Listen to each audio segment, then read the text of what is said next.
ごきげんよう、上川カールです。今回取り上げる話題は、ウクライナの情勢解説。取り上げる主な話題は2つ。まず第一に、クリミア南部、ロシア軍の軍港であるセバストポリに対して、ウクライナ軍が攻撃を行いました。この攻撃によって、黒海艦隊に所属する潜水艦と揚陸艦が打撃を受けたようです。なぜ港を攻撃した際に、艦隊に所属している船が打撃を受けたのか、そのあたりについての解説を行っていきましょう。また、2つ目に取り上げる話題は、プーチン大統領と北朝鮮の金正恩氏が会談を行いました。ロシアと北朝鮮それぞれの思惑について改めて再確認していきましょう。まずは、ロシア軍の黒海艦隊が打撃を受けたというニュースから見ていきます。ロシア軍が占領している地域は赤く塗られています。これは戦争研究所の発表しているもので、現在の情勢を把握するのに良いでしょう。そして今回取り上げるのは、ロシア軍が占領しているクリミア半島、その南端にある黒海艦隊の母港でもあるセバストポリ港です。セバストポリ港には、その周囲も含めると、船の整備を行う艦ドックといったものが3つあり、今回そのうちの1つを赤枠で囲っています。こちらがその詳細図。現在では軍事衛星だけではなく民間の偵察衛星などからも地上の様子はかなり詳しく見ることができます。この艦ドックにおいて修理、整備などを受けていた揚陸艦と潜水艦が今回、ウクライナ軍の攻撃を受けました。ロシア側のニュース機関であるタス通信によると、ウクライナ軍は巡航ミサイル10発と水上ドローン3機を用いてセバストポリ港を襲撃。ロシア軍は7つの巡航ミサイルと水上ドローンについては全て撃退したと発表しています。そして迎撃をすり抜けた3つの巡航ミサイルが大爆発を引き起こしたというのです。こちらの写真は真夜中のものですが、立ち上る炎と煙がかなり上空まで上がっていることがわかります。そしてこちらは少し時間が経って空が白み始めているところです。まだまだ燃えているようです。今回ウクライナ軍の攻撃を受けたのはロシア軍のキロ級攻撃型潜水艦。動力は通常型で1隻あたりの値段は300億円程度だと言われています。もう一つは大型の揚陸艦で、こちらの方は少し古い船ではあるものの、こうした一つ一つの船は非常に重要なものです。そして完全に日が昇ったことにより被害状況がだんだんと分かってきました。こちらの写真は先ほど紹介した揚陸艦の慣れの果てです。ウクライナ軍の放ったミサイルが直撃したかどうかまでは分かりませんが、船の上部構造はかなりの被害を受けて炎上して黒焦げたところも散見されます。インターネット上ではこうした状況をつぶさに分析する人たちもいて、この船は間違いなくロシア軍所属の揚陸艦であることが検証されています。では、なぜこのようにウクライナ軍の攻撃が成功したのでしょうか。まず最初の条件として、現在ロシア軍の黒海艦隊はセバストポリ港やもしくはロシア本国の港に引きこもっているところです。なぜそのように海軍が港に引きこもっているかといえば、ウクライナの領海近くまで行ってしまうと、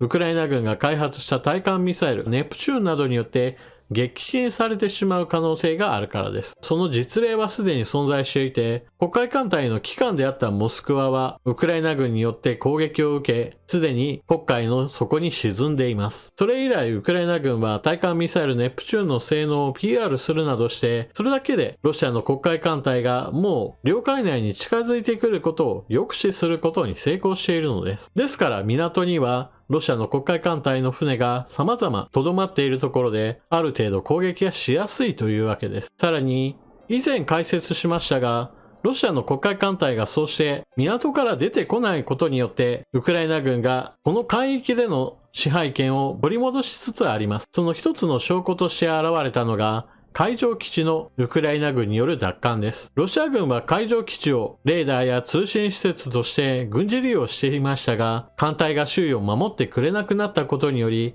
これを保持するのが難しくなりました。それによってウクライナ軍がこれを取り戻したわけですが、ここで一つウクライナ軍にとって大きな状況の変化が起こっています。それは何かというと、このような海上基地などを取り戻すことによって、ロシア軍の索敵範囲をおそらくはある程度削り取ることができたのではないかということです。例えば海上基地などに簡易的でも良いので、対空レーダーなどが装備され、そこで得られた情報をもっと後方の基地などに伝えれば、例えば、ウクライナ軍の戦闘機などが近づいてきたとしても、速やかにロシア空軍機がこれに対応することによって、戦う前に追い払うなどといったこともできるわけです。ところがそのような目を失った状態では、ウクライナ軍の方に主導権が移ります。そして主導権が移ることによって今回実施されたと思われるのが、戦闘機搭載型の巡航ミサイル、ストームシャドウをセバストポリ港へ撃ち込むという今回のことです。従来であれば、ストームシャドウが届くところまで、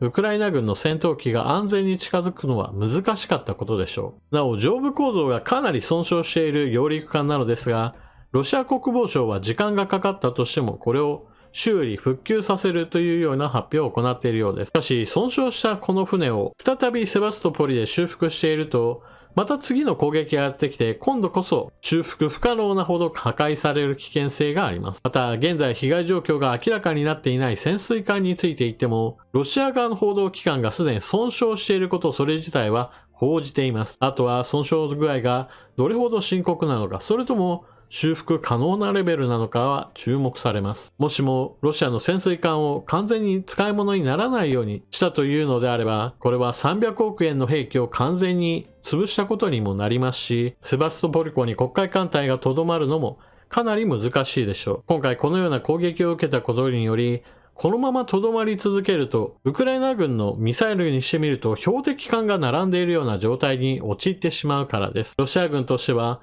一隻でも撃沈されれば、攻撃する費用よりも圧倒的に損失額の方が大きくなりますから、ロシア軍の軍艦は、セバストポリからさらに東へと逃れていく可能性が高まっています。次に、兵器類の損失が非常に多いロシア軍なのですが、その状況を少しでも改善しようとして、今進められていると言われているのが、北朝鮮に SOS を出して武器弾薬を売ってもらうことです。プーチン大統領は金正恩氏との会談を行いました。ただし、どのような話し合いの内容だったのか、その結果として何が決まったのかについては公表されていません。とはいえ、北朝鮮の方も基本的にはこの話に乗り気だと言われています。何しろ国際的には制裁を受けている中において、ロシアの方から頭を下げて武器を売ってくださいと言われるのであれば、北朝鮮としてもこれを無下に断ることはしにくいものです。少なくとも現在の交渉の立場は明らかに金正恩氏の方が圧倒的に上の状態であり、ロシアが求めている砲弾をはじめとした武器弾薬、それに比べると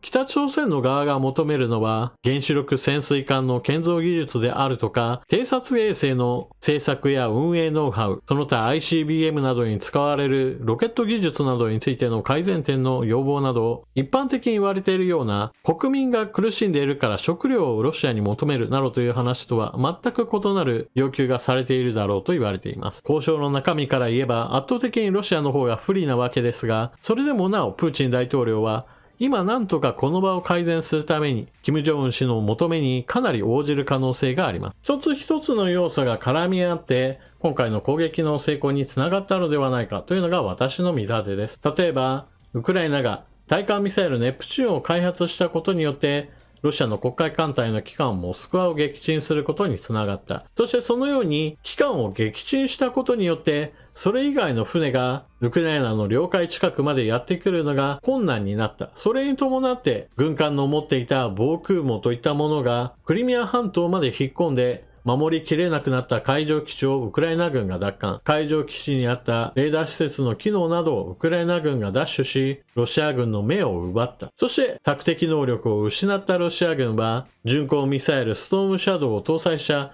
ウクライナ空軍機が近づいていることにも気づかず、セバストポリの軍港はミサイル攻撃によって大炎上したというわけです。一つ一つの積み重ねによって今回の攻撃の成功といったものがあることを思えば、今行われている地上戦においてもそのように一つ一つの積み重ねによって少しずつ成果は出てくると思います。そしてそのような成果があったからこそ、プーチン大統領は今の戦況を何とか盛り返そうとして北朝鮮に頼っているのだと思います。プーチン大統領は私の予想ではなりふり構わず北朝鮮から支援を受けようと思っているだろうと思いますので、圧倒的にロシアにとって不利な条件であっても取引が成立するだろうと私は思っています。しかし、プーチン大統領が自分のプライドがあるがために不利な条件での交渉に納得できないというのであれば、思ったほど大きな商談の成立にはつながらないでしょう。今のところ北朝鮮がもしも砲弾類などを供給したとしても、ロシア側にとってのメリットはあくまでも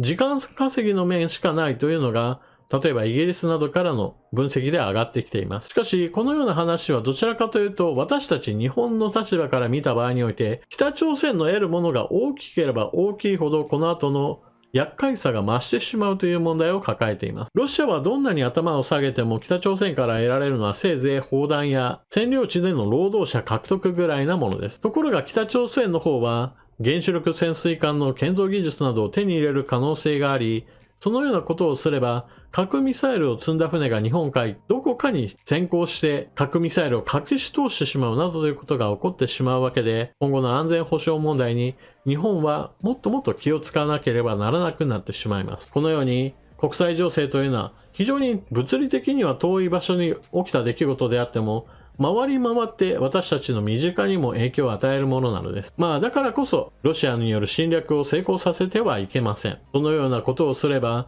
それを一つの例として中国が見習って、なんだ侵略して長期戦になってしまえば、結局のところ根負けした連中の方が不利な条件を飲まざるを得なくなってしまう。だから侵略した方がお得だななんていうふうに思ってしまえば、それは私たち日本にとっても恐ろしい災いをもたらしてしまう可能性があるのです。というわけで今回の動画はここまで。ウクライナ軍が黒海艦隊の軍港であるセバストポリに対してミサイル攻撃を行いました。これによって潜水艦が損傷し、揚陸艦は大敗。もうこのまま廃艦されるかもしれません。黒海艦隊がセバストポリを捨てる日もそう遠くはないかもしれないのです。というわけで今回の動画はここまで。最後までご視聴いただきありがとうございました。チャンネル登録していない方はぜひともチャンネル登録していってください。そして動画を見終わった方は評価ボタンでクリックとあなたの感想コメント、また役に立ったなと思われる方はぜひとも動画の拡散などもよろしくお願いします。それでは次の動画でまたお目にかかりましょう。またね。